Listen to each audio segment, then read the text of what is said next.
Welcome back to the Citizens Defending Freedom podcast. Today, we'll discuss how PBS is indoctrinating your children, how the Biden administration is trying to use Title IX to help men defeat actual women in women's sports, and how a Disney employee is speaking out against the discrimination occurring on the inside. Don't miss it. But first, be sure to head to our website, citizensdefendingfreedom.com, and hit the subscribe button to make sure you don't miss out on any of our content. To kick things off, have you seen how PBS is indoctrinating our children? Let's hear it one more time for our monster makeover.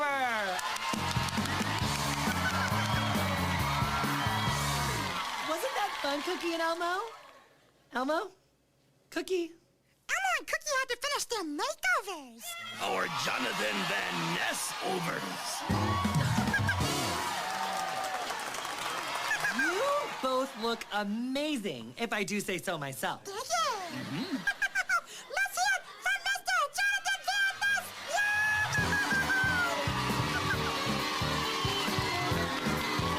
While PBS and the writers of Sesame Street seem to love the idea of children applauding a homosexual gallivanting with Elmo and Cookie Monster, that is relatively benign compared to what the network has been doing to promote other radical points of view.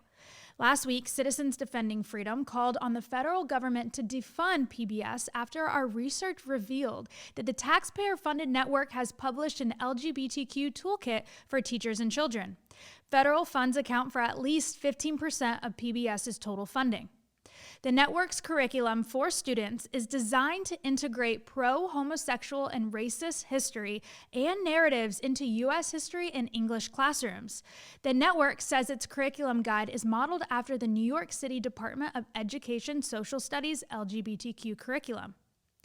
PBS also promotes a professional development guide for school teachers, which is intended to help teachers learn how to promote critical race theory and LGBTQ propaganda in the schools. Along with other resources, the Professional Development Guide features a collection of 18 videos.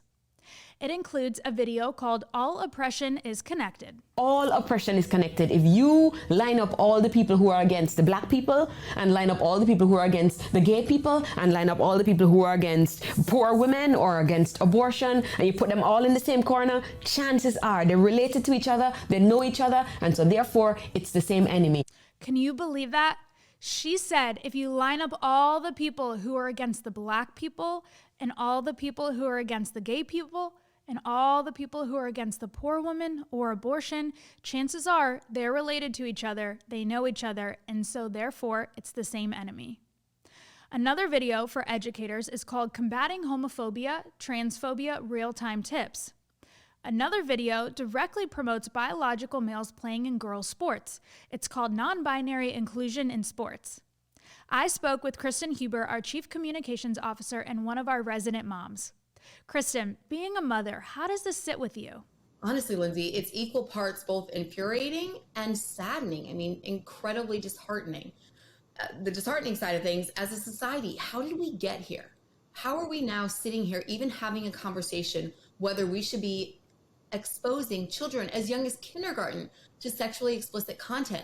I honestly don't care if it deals with LGBTQ issues or not. This is completely inappropriate. Instead of coming together as parents, as educators, as a society to say, look, this is wholesome and valuable for a young child, these people are going behind closed doors and secretly allowing this to overtake the curriculum. And it makes me so sad to think that we are even needing to have this conversation. And not only needing to have this conversation, those of us that stand on the side of morals and values and out of protection for our children are being cast out and called radicals, and we're being called hate-filled and homophobic. Those things could not be farther from the truth. And until people get out of their own echo chambers and out of their own virtue signaling and are willing to have a conversation about this, we're not going to get anywhere. And then to the second part of that, I'm incredibly upset. I'm a mother of two very young boys. One is in kindergarten in the public school system. And not only do I need to monitor every single ounce of content that they're viewing at home, now I worry about sending him to school. And we're very fortunate that they have amazing teachers But when there are people like PBS in the background that have content geared toward teaching sexualization in any way, shape, or form to youth, it's inappropriate. That's my job as a parent. That is nobody else's job. It is very inappropriate. But is it also a daunting thought to have to triple check every single show your boys watch? Absolutely. It is a daunting thought, but it's something that I, as a parent, signed myself up for. Did I think it would be to this extent and that I would have to guard them against age-inappropriate content in the school system? The answer is absolutely not. Did I expect that Sesame Street, a beloved show from when I was little, would have, characters dressed in drag with an audience of 3 and 4-year-olds? No, I didn't expect that. Is that incredibly frustrating? Yes. Do I, as a mother, take that as my own responsibility to figure out what is appropriate for them and what is not? The answer is absolutely. So my husband and I we are very vigilant as to the content that our children are allowed to take in our home. How do you ensure that the content your children are watching is wholesome? We do the best that we can. We do not allow them on platforms like YouTube unless mom or dad is there specifically with them and we're looking something up. So if we're in search of information, i.e., I think they asked me about the planets the other day and the size ratio of the planets to the sun. And so we went to YouTube right away. Things like that we will do. But anything that is just free flow content where you don't know what's going to show up next, absolutely not. We limit the TV. We have hundreds and hundreds of books in our home. We screen every single one of them for content. And there are a lot of really great content providers now that are coming out of the woodwork. The Daily Wire is working on, a family and kids video series. I don't know the extent to which they've launched yet, but there are so many organizations. PragerU is now offering things there. If you look for it, it is out there. And so we really, not only do we screen what they watch, but we've become more accustomed to looking proactively for shows and for platforms that we find to be wholesome and a lot of times even patriotic, but really just things that we would want the morals and values in there. Thank you, Kristen. For our next story, over the past few weeks, you've heard our organization come down hard on the dangers of the proposed recommended changes to Title IX.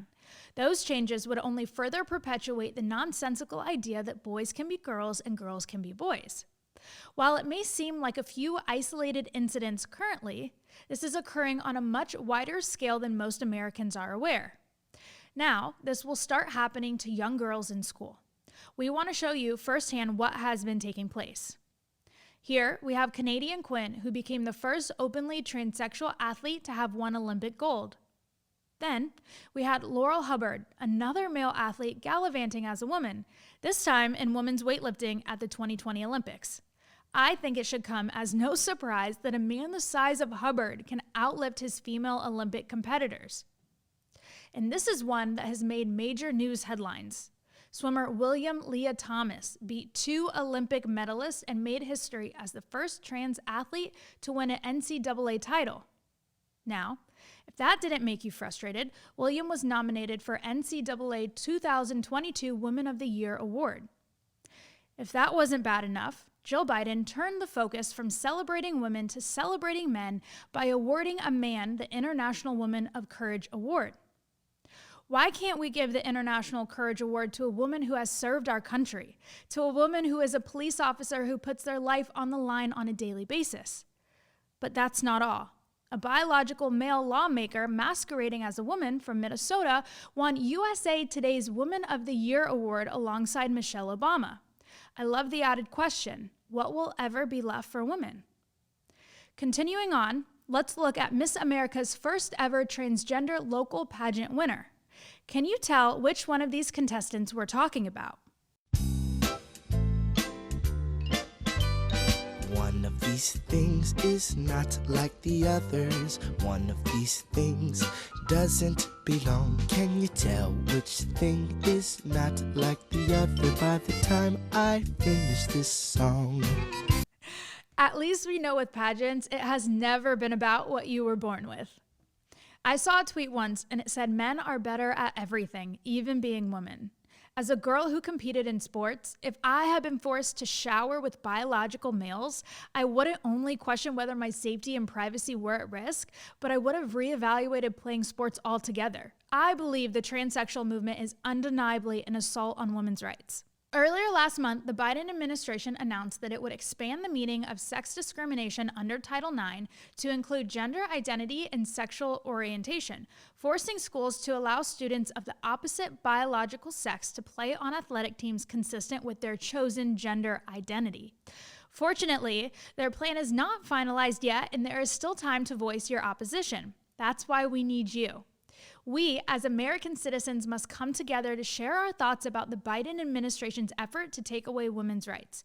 You can help today by visiting the Federal Register. Act now. The deadline to have your voice heard is May 15th. Finally today, our next guest hasn't held anything back when it comes to how outspoken he's been against Disney while continuing to work there. I sat down with Disney employee Nick Caturano.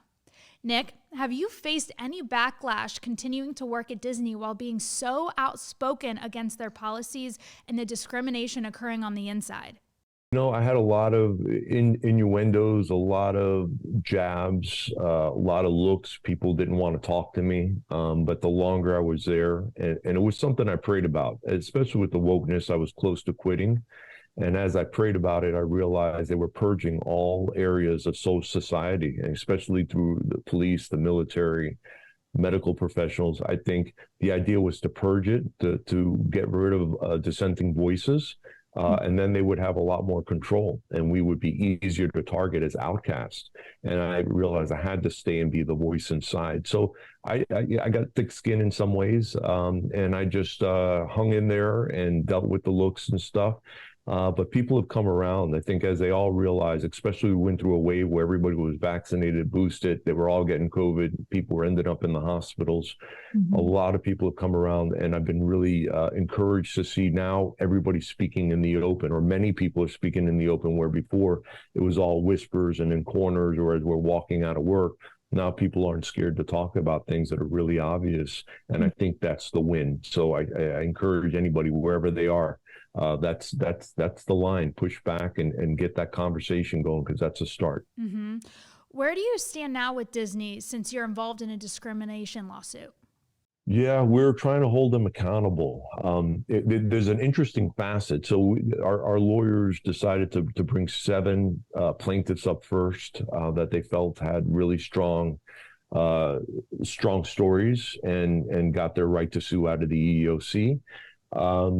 But then there's a judge, I can't remember her name right now. She was one of several judges that issued the FISA, that approved the FISA, not the FISA request, but for Carter Page, one of those FISA search warrants for Carter Page. She was one of those judges. So that's an interesting rabbit hole. Like, how does that judge end up being the judge for the Disney case? And she severed the case and made it now 7 plaintiffs, separate plaintiffs, instead of bringing the lawsuit together. And what that does is 7 times the cost of the lawsuit, which puts a bigger burden and strain on our little, outfit of lawyers that are, just boutique lawyers, really trying to do the right thing and fight Goliath. So that was interesting that's the judge that's involved, but we're trying to raise funds, and we're trying to get a lot of attention to it, and we're trying to hold Disney accountable, because we're at that stage. I said first we had to hold the line, then we had to stop the bleeding, then we had to push back and gain ground, and now we have to hold them accountable, and we have to get some safeguards in place to make sure this never happens again. Well, thank you so much, Nick, for giving us an update. Before we go, have you seen the vigilante pizza delivery driver? Check out this amazing video of a pizza driver stopping a suspect in his tracks while still holding on to the pizza. Oh my God, Jaeger! Oh my God, Jaeger! No!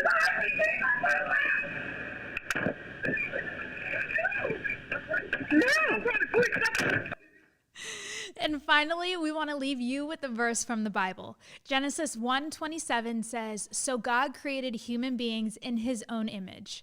In the image of God, he created them. Male and female, he created them." Thank you so much for tuning in. We hope you join us for next week's episode. As you can see, Citizens Defending Freedom is doing important work. Help us today in our fight to protect children and push back against these radical ideologies. Please visit citizensdefendingfreedom.com, where you can learn more about our organization and generously contribute to our cause. Have a great day, and make sure to like us on social media and tell your friends and family about the great things we're doing. God bless.